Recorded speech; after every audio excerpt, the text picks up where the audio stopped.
brand language. So what is brand language? It's how and what we communicate to the viewer through voice, tone, and purpose. So anything that is a piece of communication. So let's say a headline on an ad, our body copy for an article.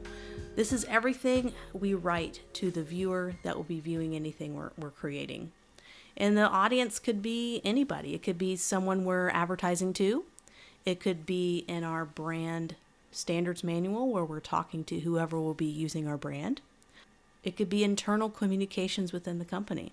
How do we talk to each other? How do we talk to the viewer? What is our voice and our tone, and what is our purpose? So who comes up with all this written copy? It's not always up to a graphic designer, but I want you to be able to think that way and to be able to do this if you were ever asked to do it, to be able to figure out basic characteristics that the company has when they write their language. Because a lot of this is connected with design and advertising. So if you're a graphic designer and you're creating an ad campaign, part of writing the copy and how you sound, what's your tone and what's your voice, is just as important as the design. And to be able to be one person that can understand both sides of that and merge that together into effective advertising is so critical. So just like personalities, companies can have complex personalities that may not fit nicely into just one category. So sometimes it could be a combination of two different characteristics or voices that create a nice balance in your brand language. And sometimes it can be just one. So I'm going to go through several different ways to write one piece of headline copy to show you kind of this in action.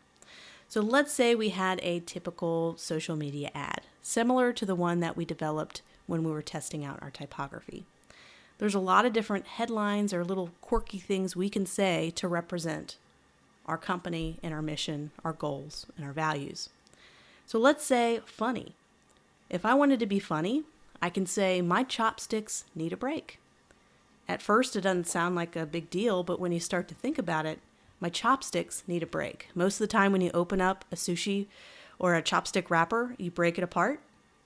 It needs a break. And you personally need a break. So it goes back to kind of being more clever or funny. And another one for clever is fish so fresh you can eat it raw. Well, you're eating sushi, it's raw, it's so fresh, you can eat it raw. So it's kind of being a little clever, a little bit of a play on words. You can also have a serious kind of personality to your brand language. So let's say authentic and fresh every day. It's serious. We're not trying to be clever. We're not trying to tell a joke. We're straight to the point, and we're just straight shooters. We're authentic and fresh every day. So you might see a grocery store have a lot of serious tones because they're just straight to the point. We're just a grocery store. Here's our food. Come enjoy, be a part of our community. It's a very straight, down-to-earth approach. You can even have gentle or romantic. So date nights just got easier. So you're focusing on romance, love, connection, community. You can kind of have more of a romantic type of flirty personality. You can have a cautious personality or approach. Only trust the freshest source in town. So it goes back to when we were doing our client brief and they were worried about making sure people knew that they had fresh fish. And even though they're going to be doing delivery, it was still going to be fresh, even though it was raw fish that they were handling, because they were going to take it seriously. So they were cautious. So only trust the fresh. So it's only trust. You're having that word trust in there. You can have a very caring personality. So we support whatever charities that you want to support. So you like Tom's Shoes is a shoe brand where every time you buy a pair of Tom's shoes, they give a pair of shoes to somebody in need in another country. So that's kind of a very caring personality, caring brand language. And everything they write is about the charity and it's less about them, a very caring brand language. You could be whimsical, where taste becomes an experience. So you're thinking way beyond what the product or service is, and you're thinking about what it does for you. It's whimsical. This is where it becomes an experience. You're starting to think about how things make you feel.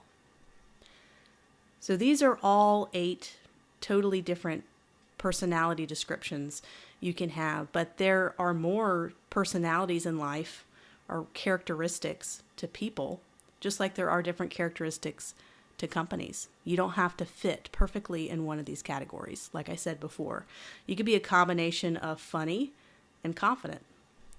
So what I want you to do is think about these categories, but I also want you to think about other types of personality characteristics or categories. It might be more than just the 8 that I came up with, and it might be unique to your industry as well. And to help assist you come up with these words, there's a 3-word technique for developing your brand language I wanted to talk about. I want you to look at your prior research to source possible words that help describe the brand or company. And client feedback can help again here. This can play a big part in how we write the copy for future menus, packaging, advertising. So I want you to think holistically about the company, what they want to be, and what do you think their main characteristics are and who they want to be portrayed as. So this is an example of what I came up with Sushi Club. So I'm listing on the left some characteristics and values I think they have. So I think they're authentic and genuine. They're very generous. They're going to be very generous. This is, of course, talking with the client. And they are loyal. So we can easily write a description. So for authentic, you can say there is no doubt about our commitment to real authentic sushi experience, down to the fish we source. And notice how I'm writing this description. I'm writing it in first person. I am talking and writing this on behalf of the restaurant. I am them. It's a first person. We spend extra time and effort and money making sure we are true to our roots and provide fish that does not have to be hidden by flashy ingredients. So there's some rules to this, how these characteristics in brand language. So we share our joy and enthusiasm and our attention to detail in how we craft our food. We talk about the extra time we spend making sure quality is kept high. So when you're writing all the content, or you're working with an editor who's going to help you write some of this content for the brand, you're telling them how to write. You're telling them, share the joy. Have attention to detail about how they craft the food. Mention that a lot when you're writing some of the ad copy. And keep talking about the extra time they spend on their quality of their food. So you're kind of setting the standards of how they're supposed to be writing content for the brand. Of course, with every do, we have a don't. So we have the rules. There's rules we follow, there's rules we don't break. So don't be honest or dishonest. Don't be dishonest or misleading about our ingredients or how we prepare our sushi products. So be very transparent and open. Don't hide our unique preparation process and where we source our fish. So we need to be honest. We get our fish from this market. We get our fish from 20 miles away. So it's very important that you're very honest and transparent about your fish sources. So we're telling them to do that. So that's authentic and genuine. So there's generous. We love to help those in our community, but also love to be generous to those who work for us. So do's, continue to contribute to our community in active ways. Also not focused on just profit all the time. So we're going to ignore employee requests or suggestions for better work environment. So we don't want to ignore that. So we care about our employees a lot, and that can come out. That could be something to think about when we're creating our brand and our brand language. Our employees are awesome, and we really care about them. So it could be that we feature employees often in some of our Facebook posts or Instagram posts. We have kind of almost an employee highlight of the month. We really want to focus. They're not just there chopping up your sushi. They are real people that have a history. Especially if we're paying more for the preparation side, we're probably paying them more too. They're going to have probably some interesting stories. Maybe they studied at a really neat culinary school. We want to highlight that. Secondary thing for don't is don't give to a charity under pressure. Give because we care. So there might be a certain charity that they really believe in. Maybe sustainability of fishing, something like that. Lastly, I want to talk about loyalty. So loyal is one word that I selected. We love our patrons, not only because they order from us and keep us running, but we love to see their faces when they finally get to experience the taste of super fresh fish on our menu. We are loyal to a fault to our customers, making sure their experience is great every time, and we take customer feedback very seriously. So this even goes beyond just writing advertising copy. This can be applied to how they run their business too. So if they take customer feedback very seriously, you better believe that's somehow going to be talked about somewhere. Could be a suggestion area or just a way to just be available to people who review the restaurant. So don't overbook ourselves and provide a less than expected level of service. So once again, this is more than just writing words. This is helping us kind of think about the kind of business they are and who they want to be. So I want to talk about how do you explain this brand language once you feel like you established some personalities and some words and maybe some rules, some do's or don'ts to how to write or how to kind of be as a company. There are some fantastic ways to present this brand language: voice, tone, and direction. This could be writing a few sample advertising posters or flyers or ads, maybe social media posts, for example. You can describe in short detail the main characteristics of your brand voice, like we just did in the 3-word study. And you can also list a series of headlines and statements that you're allowed to use. So you'll see this when we start to study brand standards manuals. You'll start to see when they do talk about brand language, they'll have examples of how to talk. So they may have examples of headlines you can use for anything you want. They may have very open, flexible standards. Or you can have very tight standards and say you must use the series of headlines below and nothing else. So it's up to you to decide how strict to be. And what's great is in the next section, we're going to talk about setting photography rules and photo rules. Which photos can you use and which photos can't you use? What type of photos to use? So you could start to intertwine those two. What photos can I use with what headlines? You can also write key characteristics of your brand voice as just simple list of words.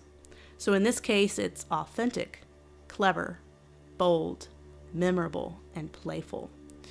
And you can write a little descriptor there. Our brand language used throughout our advertising, logo packaging, and external communications are bold statements that are balanced with a pinch of playfulness, and they are memorable and not easy to forget. So just even knowing how to write your manual and how to set the tone and the voice and the personality, it's all kind of thought about before you get to writing all of it. And so for examples, it's how I came up with a couple of these slogans. So I've already talked about my chopsticks need a break. But what about no volcano rolls served here? So it's bold, it's clever, it's being authentic and playful. So all these kind of main words that I just listed off, all of these kind of fall into that category. And it's very short and simple. It's not a long, drawn out phrase. So remember when we talked about earlier, they're not going to serve volcano rolls, they're about fresh, simple ingredients. Well, we're just kind of being playful here with the headline. Also, fish so fresh you can eat it raw. We kind of talked about that earlier. And your favorite part of the day is here. So I can imagine these as stickers on the delivery bags, kind of just little playful sayings that we could put on circular stickers to go on bags. And this can help lead us developing this brand language. When we start to do delivery stuff like the bag, we're going to get to doing a delivery bag. And we're going to get to doing t-shirts too. When we do that, we now have a brand voice. We now can say, ooh, we can write in a certain way now. And we know how to write certain stuff. And we have a whole list of several lines of copy that we've written that we can use for a t-shirt, for example. And also for stickers for a bag. So we're taking just doing your typical graphic design stuff and we're taking it to the next level. We're thinking about not just the visuals, but we're thinking about what is being communicated and what is being said.